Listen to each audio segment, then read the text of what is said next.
In his native village, Confucius looked simple and unassuming, as if he were not fluent. At court or in the ducal ancestral temple, he spoke readily and chose his words with care. When he talked with his colleagues at court, he spoke freely. With his superiors, he spoke formally with restraint. In the presence of the prince, he spoke respectfully with unease but with self-possession. When summoned by the prince in the reception of an honorable guest, he looked solemn, quickened his steps, and saluted his colleagues standing left and right, with his robe evenly adjusted before and behind. He advanced to the guest with his arms like the wings of a bird. When the guest had retired, he would report to the prince, "The guest is gone," without looking back. Entering the palace gate, he bent his body as if there were no room enough for him to strengthen up. Halting, he never stood in the middle of the gate. Passing by the vacant throne, his face turned solemn, his pace quickened, and his words seemed chalked. Ascending the audience hall, he held up the hem of his robe and bent his body as if he dared not breathe. Coming out, he began to relax after descending the first step and appeared relieved.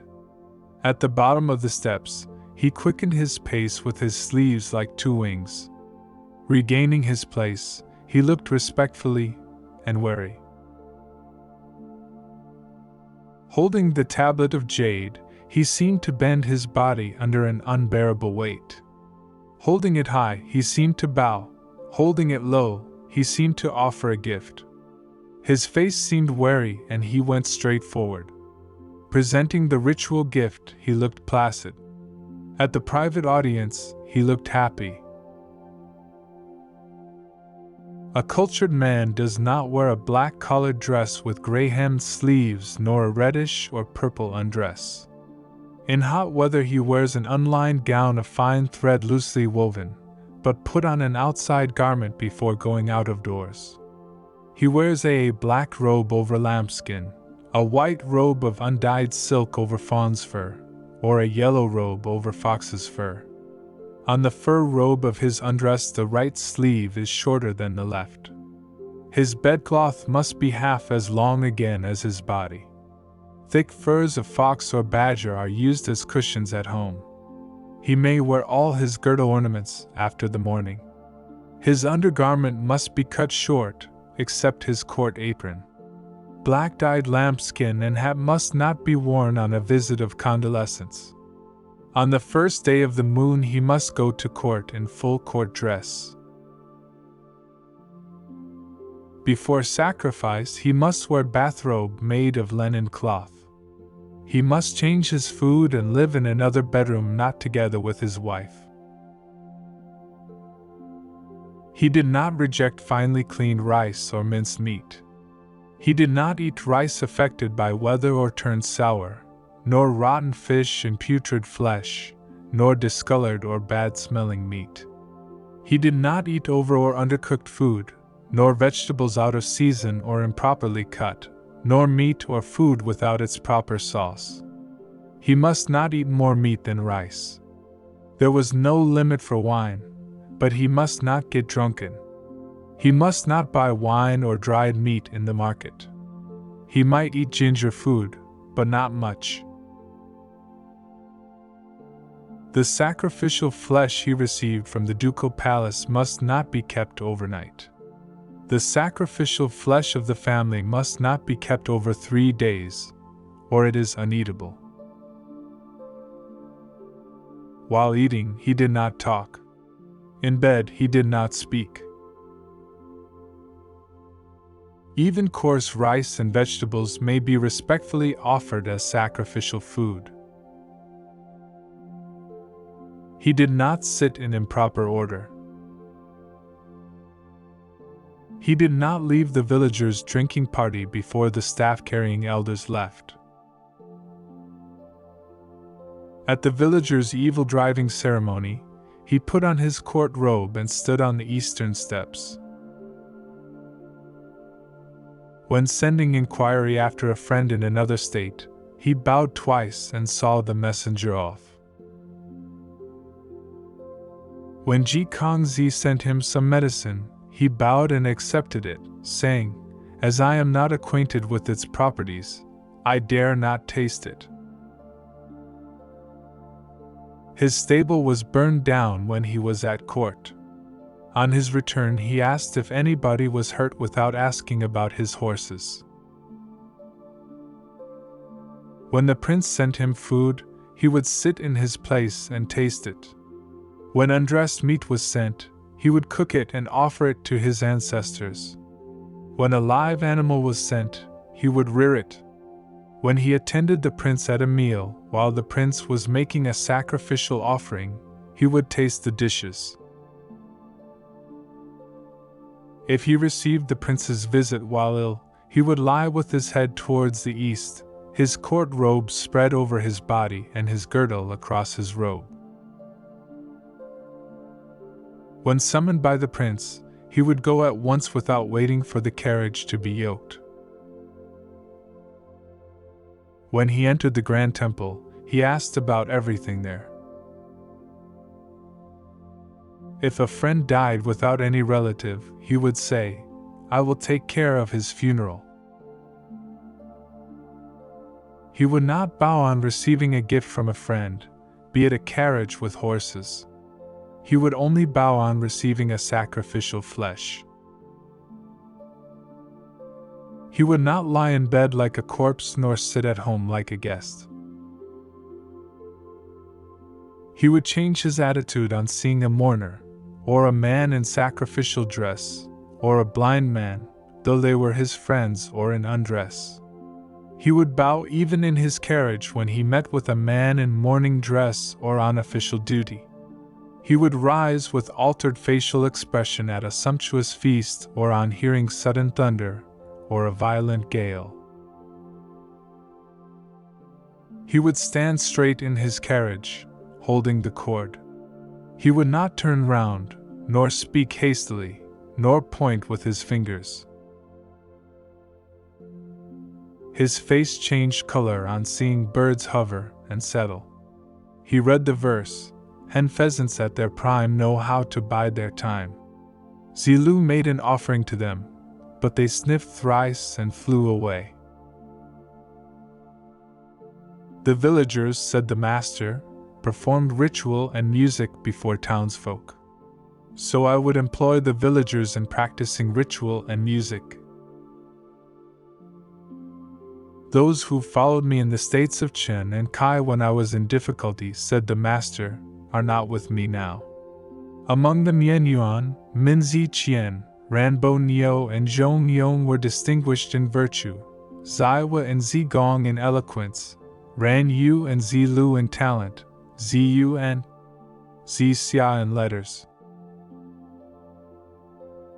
Yen Yuan, said the master, was of little help to me. He was delighted in whatever I said.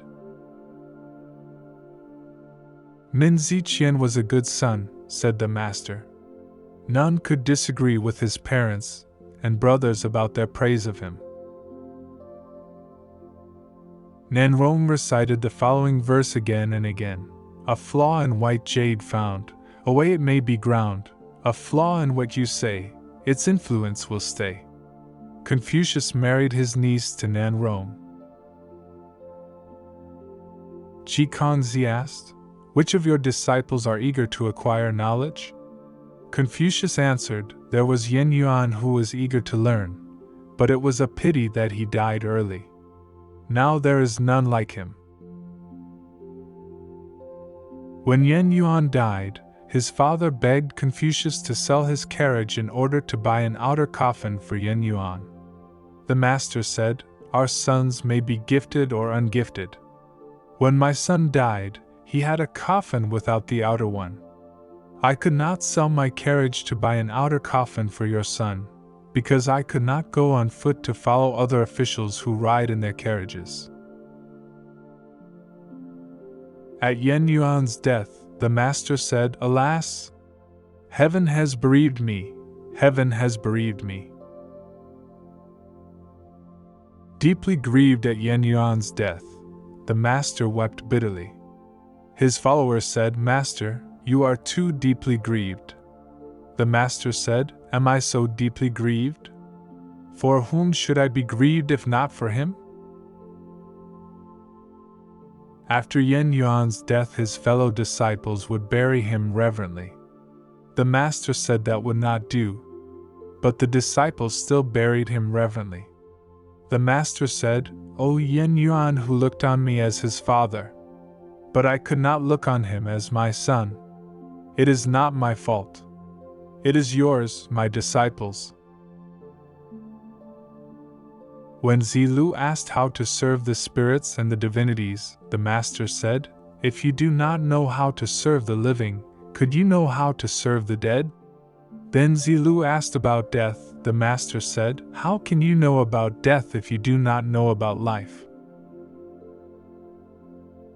Standing by the side of the master, Min Ziqian looked respectful, Zilu seemed energetic, Ran Yu and Zigong were mild and cheerful. The master was pleased, but he said, "A man like Zilu could never die in his bed." The minister of Lu was to rebuild the long treasury. Min Ziqian said, "Why not repair it? I see no need to replace the old by the new." The master said, "Min Ziqian seldom speaks, but when he does, he hits the point." The master did not like Zilu playing a lute at his door, so the disciples did not respect Zilu. The master said, "Zilu has entered my hall but not my inner room." Zigong asked about Zizhang and Zixia, "Which of them is better?" The master said, "Zizhang has overdone and Zixia underdone." Zigong asked, "Is Zizhang better?" The master said, "To overdo is no better than to underdo." The lord of the Ji family was richer than the Duke of Zhou, yet Ran Yu collected revenues for him and increased his wealth. The master said, "Ran Yu is no follower of mine. Dear disciples, you may beat your drum and assail him." Gao Kai is simple, Zenshin is dull, Zizhang is queer, Zilu is bold. Yen Yuan, said the master, is nearest to an ideal man, but he is often in want. Zigong does not obey the order, but he has enriched himself and often hit the mark in his calculation. Zizhang asked how to learn from a good man. The master said, "If you do not follow his trace, you cannot enter his room." One solemnity, said the master, may be taken for granted. But is he a cultured man, or does he simply appear to be solemn as a cultured one? When Zilu asked whether he should put into practice the principle he had heard, the master said, "You should first consult your father and your elder brother." When Ran Yu asked the same question, the master said, "You may put it into practice." When Gong Shihua heard this, he said, "I do not understand why you gave different answers to the same question." The master said, "Ran Yu is timid, so I encourage him. Zilu is rash, so I discourage him." The master was detained at Kuang, and Yen Yuan did not come till the master was released. The master said, "I thought you were dead." Yen Yuan said, "How dare I die when you are alive?" Ji Ran asked whether Zilu and Ranqiu could be called ministers. The master said, "I thought you were talking about other officials than Zilu and Ranqiu.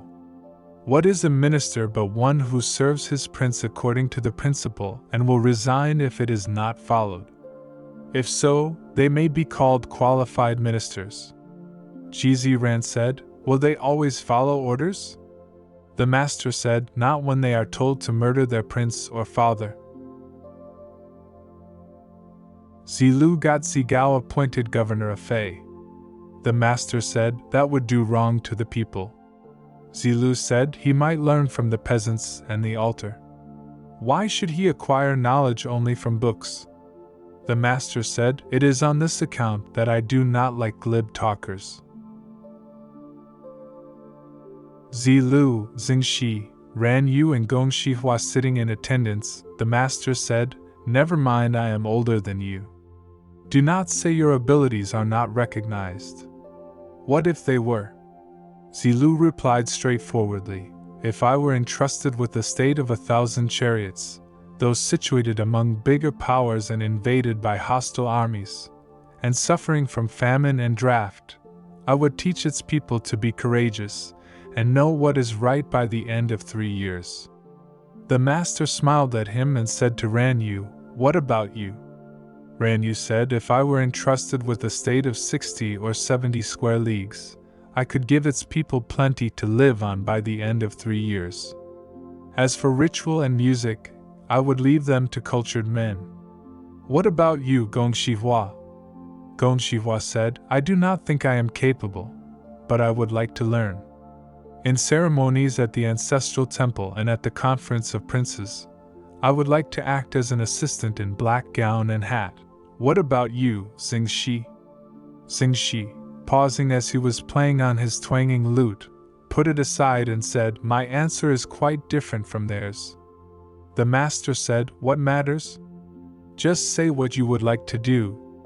Then Xingxi said, "In late spring I would put on my newly made spring dress and go with 5 or 6 grown-ups and 6 or 7 young men to purify ourselves in River E, enjoy the breeze at the rain altar, and come back singing." The master said with a sigh, "I would like to go with you." When the 3 disciples were out, Xingxi remained behind and asked, "What do you, dear master, think of what my fellow disciples have just said?" The master said, "They have said what they would like to do." Xingxi asked, "Why did you smile at what Zilu said?" The master said, "A state should be governed in accordance with what is right." Zilu was not modest, so I smiled at him. "Did not Ran Yu talk about the governance of a country? Is a state of 60 or 70 square leagues not a country to be governed? Did not Gong Shihua talk about the governance of a country? What are services at the ancestral temple and conferences of the princes if not performance of a country? If Gong Shihua could only act as an assistant, then who could be the master in ceremony?" Yen Yuan asked about benevolence. The master said, "A benevolent man will control himself in conformity with the rules of propriety." Once every man can control himself in conformity with the rules of propriety, the world will be in good order. Benevolence depends on oneself, not on others. Yen Yuan asked about the details. The master said, "Do not look at anything nor listen to anything nor speak of anything nor do anything against the rules of propriety." Then Yen Yuan said, "Dull as I am, I would put your instruction into practice." Zhong Gong asked about benevolence. The master said, "Behave out of doors as if you were before a very important person. Serve the people as if you were attending a very important sacrificial service. Do not do to others what you would not have others do to you. Do nothing to bring a complaint against you at home or abroad." Zhong Gong said, "Dull as I am, I would put your instruction into practice." Sima Niu asked about benevolence. The master said, "A benevolent man is cautious in speaking." Sima Niu said, "Is it benevolence to be cautious only in speaking?" The master said, "Could a benevolent man not be cautious in speaking when he finds it difficult to put what he says into practice?" Sima Niu asked about an intelligentleman. The master said, "An intelligentleman has no worry and no fear." Sima Niu said, "Can he be an intelligentleman who simply has no worry and no fear?" The master said, "If a man finds nothing wrong on looking within himself, what is there to worry about and to fear?" Sima Niu said worriedly, "Other men have brothers, but I have none." Zixia said, "I have heard that life and death are decided by fate, and wealth and honor depend on heaven. A cultured man will respect others and will not go beyond what is right. If he is respectful and observes the rules of propriety, then all men within the four seas will be fraternal to him. Why need he worry about having no brothers? Zizhong asked about clear sight. The master said, invulnerable to soaking slander and burning pain, one may be said to be clear-sighted. Proof against soaking slander and burning pain, one may be said to be long-sighted. Zigong asked about the art of ruling. The master said, a country must have enough food, enough forces, and faith of the people. Zigong said, which of the three may be dispensed with if obliged to? The master said, military forces. Zigong asked, which of the two remaining may be dispensed with if obliged to? The master said, food. Though people will die without food, yet it is so since the olden days. But without the faith of the people, a country cannot stand. Ji Ziqing said, what a cultured man needs is only the inner matter. What is the use of the outer manner? Zigong said, it is a pity that you should have said that. For steeds cannot overtake your words. The manner is as important as the matter, and the matter is as important as the manner. If a tiger had not its yellow skin and black stripes, or a leopard had not its yellowish coat and dark spots, what is the difference between their hide and the sheepskin? Duke Ai inquired of Master Yu, saying, in the year of famine, the state has not enough for its needs. What can I do? Master Yu said, why not tithe the people? The Duke said, with 2/10 I have not enough, what could I do with 1/10? Master Yu said, if the people have enough, the prince will not be in want. If the people are in want, how can the prince have enough? Zizhong asked how to promote virtue and solve a dilemma. The master said, be sincere and faithful and follow what is right. That is the way to promote virtue. If you love a man and wish him to live, and then hate him and wish him to die, you are in a dilemma. It is said in the Book of Odes, I can't bear your disdain, so I go back with pain. Disdain shows your hate and pain reveals your love. Duke Jing of the state of Qi asked about the art of ruling. The master said, in a country the prince should be a prince, the minister a minister, the father a father, the son a son. The Duke said, how true it is. If prince, minister, father, son do not do their duty, how can I enjoy my revenue though I have plenty? The master said, it is Zilu who could settle a lawsuit with half a word. Zilu did not put off what he had promised till the next day. As a judge in the court, said the master, I am no better than other judges. But I would like nobody to go to law. Zizhong asked about the art of ruling. The master said, be indefatigable in office and sincere in practice. A cultured man, said the master, if wide-read in literature and restrained by the rights, would not overstep what is right. A cultured man, said the master, will help others in doing good, not in doing wrong. An uncultured man will do the contrary. Ji Kongzi asked Confucius about the art of ruling. Confucius said, to rule is to do what is right. If the ruler only does what is right, how dare the rule do wrong? Troubled by the thieves, Ji Kongzi asked Confucius how to do away with them. Confucius replied, if you were not covetous, none would steal even if paid to. Asking about the art of ruling, Ji Kongzi said to Confucius, what do you think of killing the evildoer to protect the good people? Confucius replied, why should you kill to rule? If you rule in the right way, people will be good. The relation between the ruler and the ruled is like that between the wind and the grass. When the wind blows, the grass will bend down. Zizhong asked, How can an intellectual be influential? The master said, What do you mean by influential? Zizang replied, To be well known in the state and in the house of his lord. The master said, Then what you mean is renown, not influence. An influential man should do and love what is right. He should examine the people's countenance and observe their expressions, and think of others before himself. Then he will be influential in the state and in the house of his lord. A man of renown may appear good but do the contrary. He may think of himself before others without doubting about himself. So he becomes only well known in the state and in the house of his lord. Fan Chi asked the master while taking a walk with him at Rain Altar, May I venture to ask how to promote virtue, amend faults and distinguish right from wrong? The master said, Good questions. If you do your work before you get your reward, is it not to promote virtue? If you criticize your own shortcomings instead of those of others, is it not to amend your faults? If you are outrageous beyond yourself in a fit of anger, to the detriment of your parents, can you distinguish right from wrong?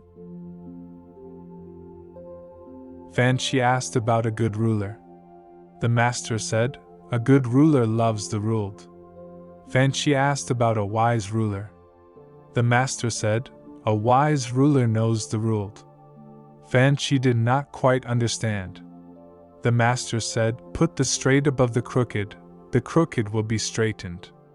Fan Chi withdrew and said to Zi Xia, I have just asked our master about the wise ruler. Our master said, Put the straight above the crooked will be straightened.